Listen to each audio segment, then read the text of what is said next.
growing up in Chicago, right? Exactly. I grew up on the northwest side, along Grand Avenue, and in West Humboldt Park.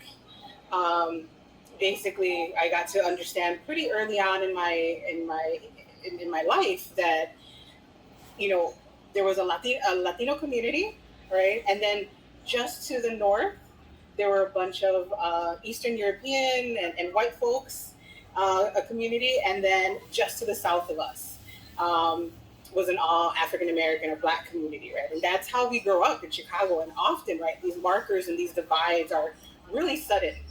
And in some communities, they're very, you could just see the difference, right? I think of Austin on North Avenue. You cross the street into Oak Park, and the street lights look different, right? And things are swept, and houses are invested. There's investment for the houses, and there's resources for the schools, right? And then you have a different story in Chicago. And so I think early on, I understood that, right? I understood that. I also understood it because almost every man in my family growing up was got involved in the criminal justice system, right? To the point where I thought it was just what happened when a boy was growing up, that was a rite of passage, right, to go to prison.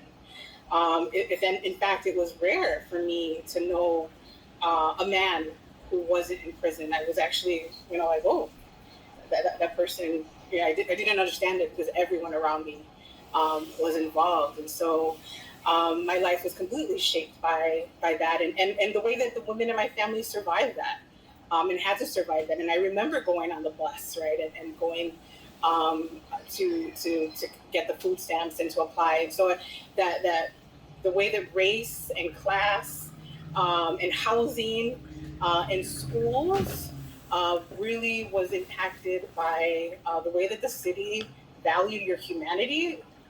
I saw that as a little girl, and continue. Unfortunately, when we look at, right, the COVID rates of where people are dying in our city, what communities, what zip codes, they're along the same lines that I spoke about earlier, right?